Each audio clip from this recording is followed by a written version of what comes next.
800,000. So every year you have to pay 200,000. In that 200,000, 150,000 is your principal,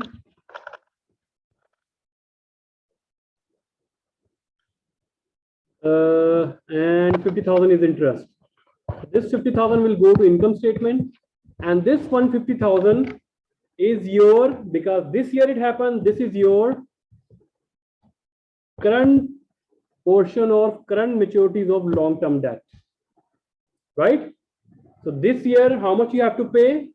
So life is less than 1 year from the long-term debt.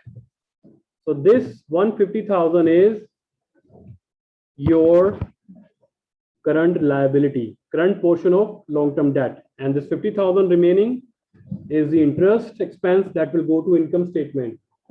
After operating income, you less interest and taxes, you will find out net income. All right. So then what is the difference between long-term debt and notes payable?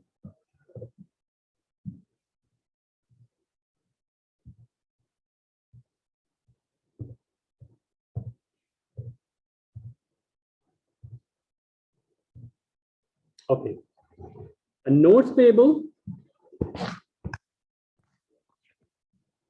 you take a loan, so like you do normally in your business activities or in your classrooms, okay, you write down your name and signature.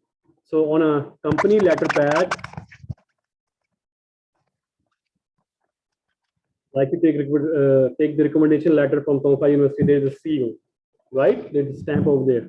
There's a company stamp, company name, and you write it down over there, okay, I'm taking a loan from you of like $100,000 or $800,000, and I would be paying you with certain, you know, all the interest and all the stuff on this date, and that's it.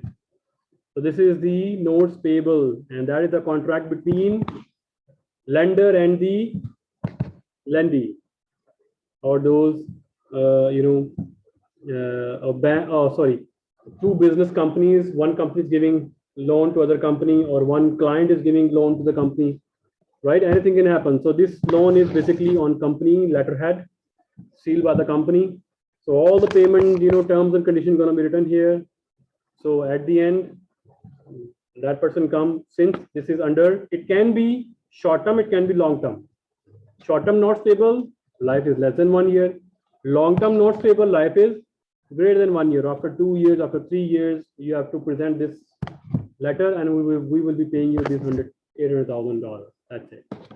Bonds payable, we have a complete chapter. We will talk about this over there. But simply, these are the debt securities that are issued on the debt securities.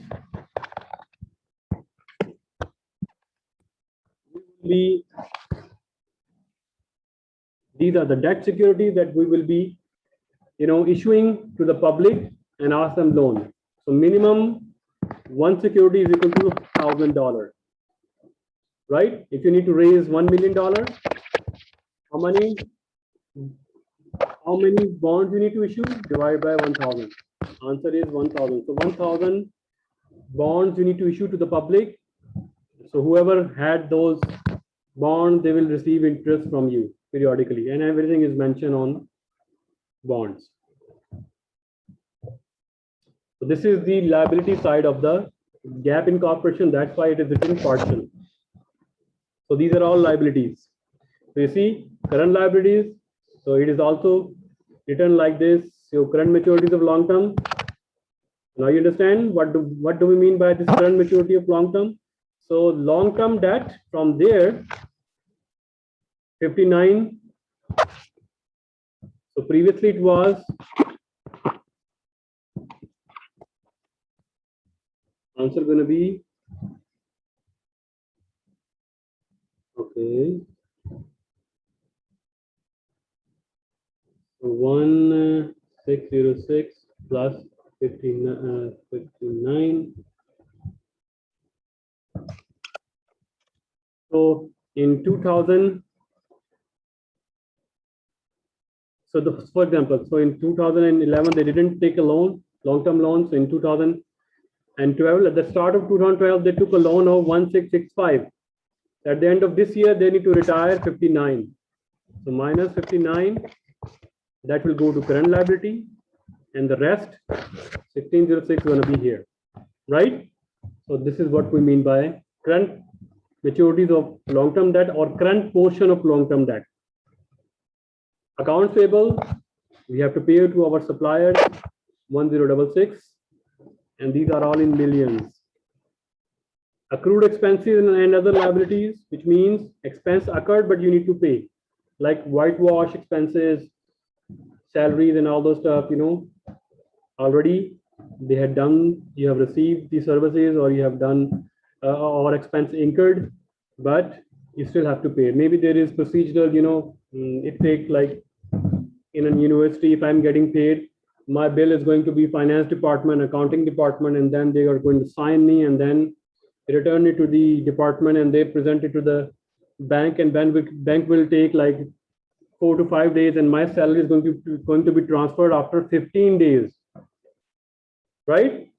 So my salary belong to, will be calculated based on 30 days, but it is received after 15 days. So I'm going to be getting paid after 45 days, right?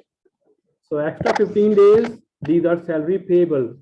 Services delivered, now you need to pay. There is procedural, clerical work, so that's why 15 days are payable. So long-term debt, other long-term liabilities. So see, so total liabilities are, total liability means current liabilities, total current liabilities plus total long-term liabilities. Everybody understand that? Any question up till now?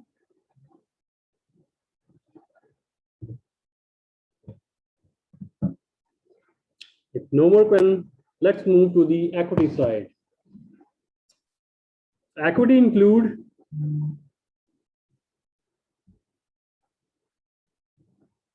insider claim on the business, which represents the stockholders' ownership of the business on the asset. Simple.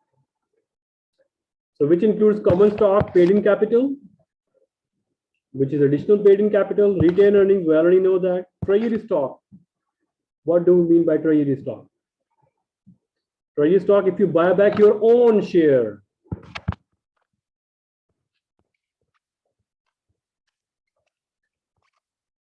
Short-term investments are you buy other shares. But if you buy back your own shares, we call this treasury stock, and that is a part of stockholder equity. And also OCI, other comprehensive income. We'll talk about this. This is basically advanced financial management, financial accounting. So we will just see a little taste here, but not in detail. Okay, let's see one by one. Common stock, it is the amount represent the par value of the shares issued at the stock. So you issued the stock. So stock value was 10, but you issued at 30 because you are a good company. So actual value on the face of the share, it is written $10, but you issued it for $30. It means $10 will be written in common stock, and additional that you receive, $20 will be written here, right? So this is what we mean by total paid in capital is equal to common stock plus paid in capital. Retained earning, we already know that. We talked about that. So amount paid, additional paid in capital, amount of cash received on initial sale of company stock in excess of par.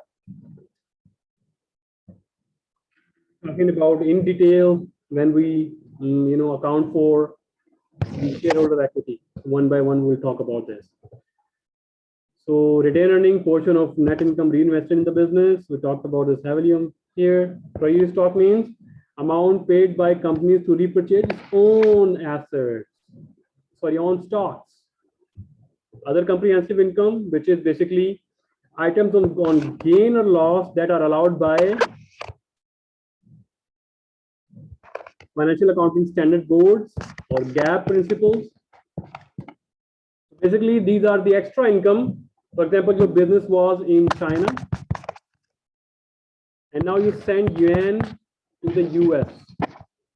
Convert that into dollars. So these were, for example, so you expected that on 31st of December, you expected that the exchange rate was, for example, $1 is equal to 4 yuan. Or right now it's 7 yuan, okay, 7 yuan. So you expected that in 31st of December, 7 million yuan is going to be transferred to you. So you will receive $1 million. But what happened? The value of the yuan appreciated. Now what happened here? Let me calculate it.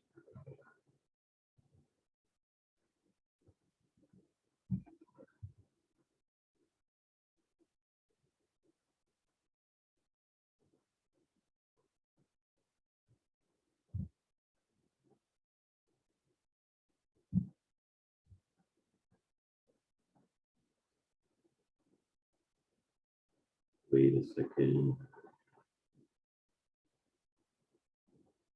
0.1. Okay.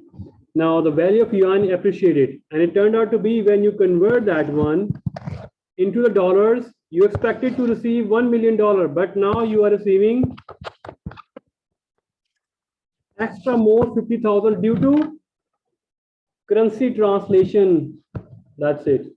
You translated the or transform the currency from one country to another country, and you gain 50,000.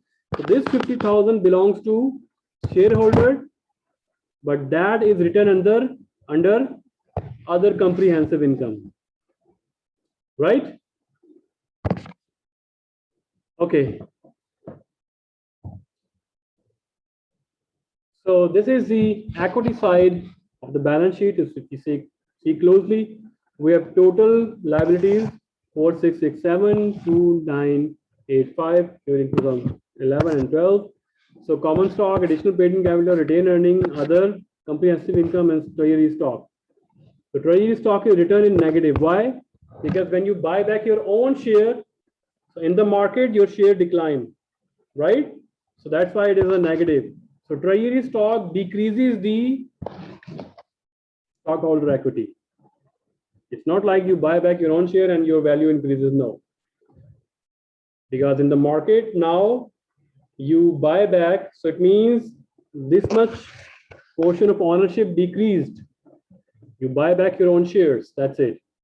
So this is the total liabilities and total equities. So if we compare it, our assets were 7422. If I show you here what we have seen, our assets were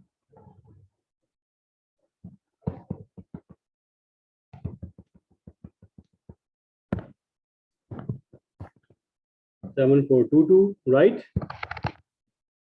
That is our assets is equal to liabilities plus owner's equity. We presented it in statement form, right?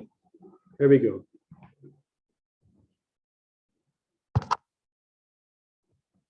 Right? So how we are going to present the balance sheet?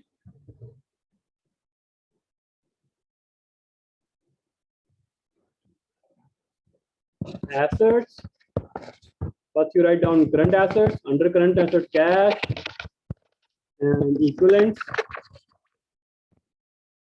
and then inventory. Before that one, write down short-term investment. And then inventory, and then prepaid. Right? And then long-term assets. You have total assets here. Add all, you have